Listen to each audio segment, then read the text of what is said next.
ये बात बहुत पुराने जमाने की है। एक गांव में एक भिखारी रहता था। वह भीख मांगने में माहिर था और साथ ही काफी समझदार भी। उसका एक शागिर्द था जो बिल्कुल सीधा सादा और कम अक्ल था। भीख मांगने का हुनर उसने अपने उस्ताद से ही सीखा था। दोनों का दुनिया में कोई अपना नहीं था, इसलिए साथ ही रहते थे।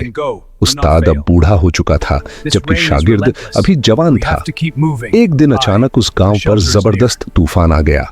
गांव के सारे घर कच्चे थे जो तूफान में ढह गए। भिखारी और उसके शागिर्द का घर भी तबाह हो गया।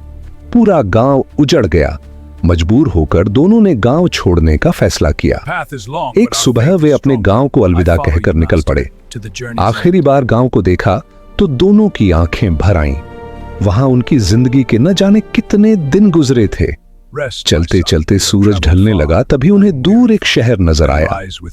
शागिर्द खुशी से बोला, मुबारक हो उस्ताद, आखिर हम शहर पहुंच ही गए।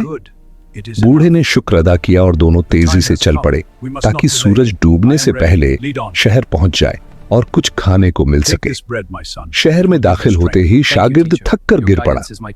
उस्ताद, अब एक कदम भी नहीं उठता, खुदा के लिए कुछ खाने का इंतजाम करो। उस्ताद बोला, तुम यहीं रुको, मैं कुछ लेकर आता हूं। थोड़ी देर बाद वह रोटियां और दाल ले आया। दोनों ने संतोष से खाया, पानी पिया और एक पेड़ के नीचे सो गए। सुबह हुई तो दोनों ने भीख मांगने का तय किया। पूरा दिन मांगते रहे और शाम को उसी पेड़ के नीचे लौट आए।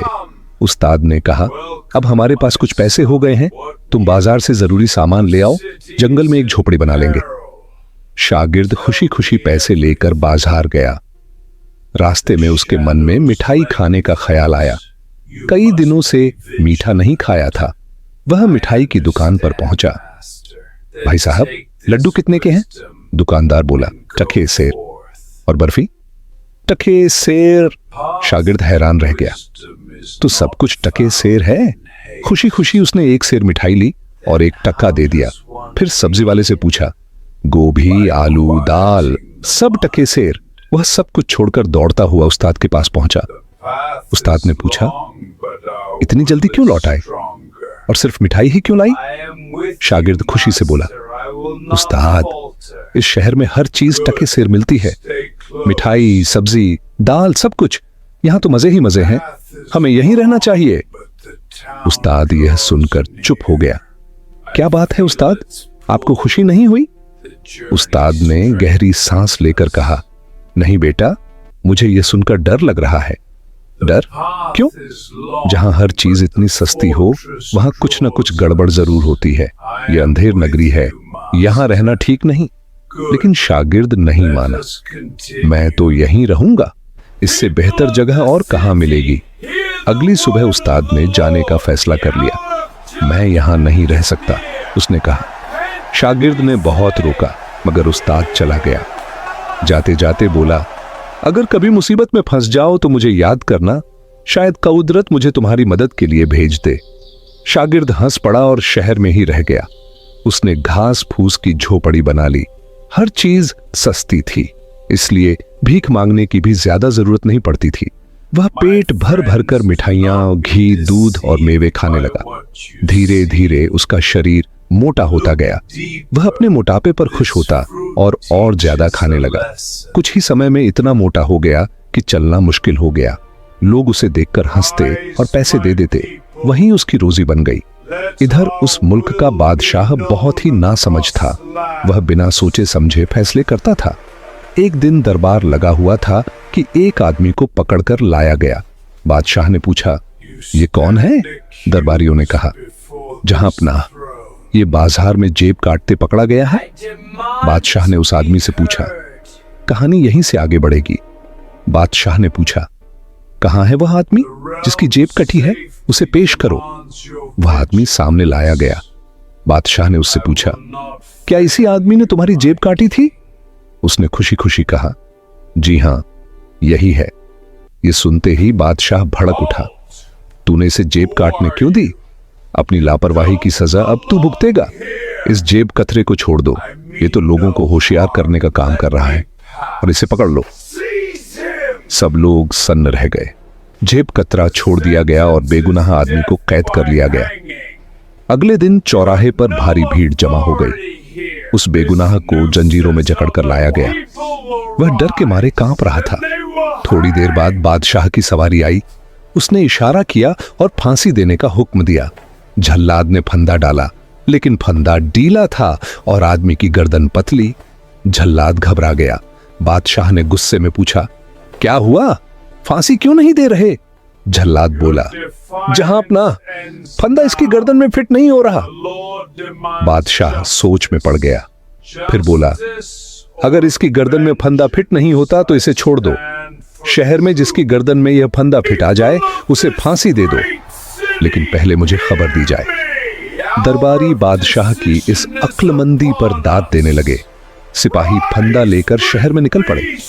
कई लोगों की गर्दन में फंदा डालकर देखा गया, लेकिन किसी में भी फिट नहीं आया। तभी उनकी नजर एक बहुत मोटे आदमी पर पड़ी। वही शागिर्द। वह मिठाई की दुकान पर खड़ा था। कई दिन से उसके पास खाने को कुछ नहीं था। जैसे ही सिपाही पास आए, हलवाई डर गया। एक सिपाही बोला, पहलवान, जरा अपनी गर्दन इधर करना। शागिर्द घबरा गया। क्यों? सिपाही बोला, बादशाह का हुक्म है, जिसकी गर्दन में यह फंदा फिट आएगा उसे फांसी दी जाएगी। शागिर्द चीख पड़ा, यह कैसा इंसाफ है? सिपाही बोले, यह हमारे बादशाह का इंसाफ है। फंदा उसकी गर्दन में डाला गया और बिल्कुल फिट आ गया। उसे तुरंत पकड़कर जेल में डाल दिया गया। अब शागिर्द को समझ आया कि उस्ताद इस शहर से क्यों डरता था, लेकिन अब पछताने का कोई फायदा नहीं था। उधर उस्ताद शहर शहर भटकता रहा। एक दिन उसे अपने शागिर्द की याद आई। वह उस शहर पहुंचा। लोगों से पूछा तो पता चला कि आज चौराहे पर किसी को फांसी दी जानी है। वह दौड़कर वहां पहुंचा। सिपाहियों के बीच एक मोटा आदमी जंजीरों में जकड़ा हुआ आ रहा था। पास आने पर उस्ताद पहचान गया। वह उसका शागिर्द था। उस्ताद ने धीरे से कहा, डर मत, अब सिर्फ एक ही उपाय है। जब फांसी देने लगे तो मैं कहूंगा कि फांसी मुझे दो, तुम कहना नहीं मुझे दो। शागिर्द को कुछ समझ नहीं आया, लेकिन उसने उस्ताद की बात मान ली। चौराहे पर शागिर्द को तख्ते पर खड़ा किया गया। बादशाह आया और बोला, आज हमें वह आदमी मिल गया है जिसकी गर्दन में फंदा फिटाता है, इसे फांसी दी जाए। झल्लाद आगे बढ़ा। उसी पल उस्ताद जोर से चिल्लाया, ठहरो, इसे नहीं, मुझे फांसी दो। पूरा मैदान सन्न रह गया। बादशाह ने पूछा, तू कौन है और ये क्या बकवास है? उस्ताद बोला, भी जहां अपना, अगर फांसी देनी है तो मुझे दीजिए। शागिर्द भी बोल उठा, नहीं, फांसी मुझे दो। बादशाह चकरा गया। ये कैसा तमाशा है? उस्ताद बोला, जहां अपना, यह मेरा शागिर्द है।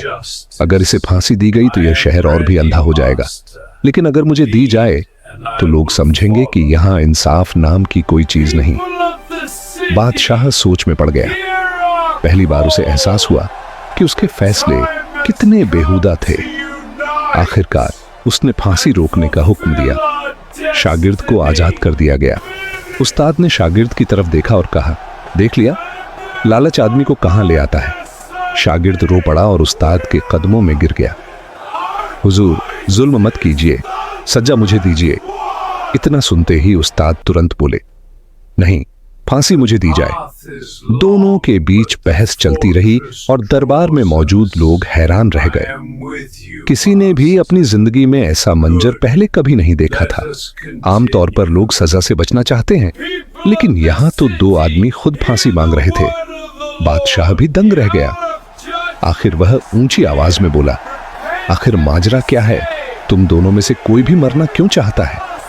उस्ताद ने शांति से जवाब दिया, हुजूर, आप इस आदमी को छोड़ दीजिए और मुझे फांसी दे दीजिए। बादशाह और बेचैन हो गया। उसने पूछा, तुम दोनों को फांसी की इतनी जल्दी क्यों है? दरबार में सन्नाटा छा गया। सभी लोग सांस रोके खड़े थे। तभी उस्ताद ने कहा, बादशाह सलामत, आज का दिन बहुत बरकत वाला है। आज जो भी फांसी पाएगा वह सीधे जन्नत जाएगा। मरना तो एक दिन सबको है, तो फिर इस आदमी की जगह मुझे ही फांसी दे दीजिए। यह सुनते ही दरबार में हंगामा मच गया। वजीर आगे बढ़ा और बोला, अगर ऐसा है तो फांसी मुझे दीजिए। मैं वजीर हूं और जन्नत जाना चाहता हूं। इसके बाद और भी लोग बोल उठे, नहीं, फांसी हमें दी जाए। बादशाह पूरी तरह परेशान हो गया। वह समझ ही नहीं पा रहा था कि किसे सजा दे और किसे छोड़े। उधर शागिर्द उस्ताद की तरफ देख रहा था। वह हैरान भी था और दिल ही दिल में राहत भी महसूस कर रहा था। तभी बादशाह ने हाथ उठाकर सबको चुप कराया और बोला, सबसे ज्यादा हक मेरा है। मैं तुम्हारा बादशाह हूं। आज फांसी पर चढ़कर जन्नत में जाऊंगा। सब लोग सन्न रह गए। बादशाह के फैसले के सामने कोई कुछ नहीं बोल सका। सबकी आंखों के सामने बादशाह फांसी के तख्ते की तरफ बढ़ा। उसने शागिर्द को नीचे उतरने का इशारा किया। शागिर्द ने दिल से अल्लाह का शुक्र अदा किया और नीचे उतर आया। बादशाह ने झल्लाद को हुक्म दिया कि नया फंदा लाया जाए। हुक्म पूरा हुआ और बादशाह को फांसी दे दी गई। दरबार के लोग यह सोचकर हैरान थे कि उनका बादशाह जन्नत की तरफ जा रहा है। सब लोग उस पल का इंतजार कर रहे थे जब बादशाह की आखिरी सांस टूटेगी। जैसे ही यह सब हुआ, उसी मौके का फायदा उठाकर उस्ताद और शागिर्द चुपचाप दरबार से बाहर निकल गए और अल्लाह का शुक्र अदा किया। अब इस कहानी से हमें एक अहम सबक मिलता है। हमने सीखा कि अपने बड़ों और रहनुमाओं की बात ध्यान से सुननी चाहिए। कई बार हमें उनकी बात गलत लगती है, लेकिन असल में वही सही होती है। इस कहानी में शागिर्द नादान है, लेकिन उस्ताद समझदार है, जिसने अपनी अक्ल से अपने शागिर्द की जान बचा ली। आपको यह कहानी कैसी लगी? कमेंट्स में अपनी राय जरूर बताइए। हमारे चैनल को सब्सक्राइब कीजिए और वीडियो देखने के लिए बहुत बहुत शुक्रिया।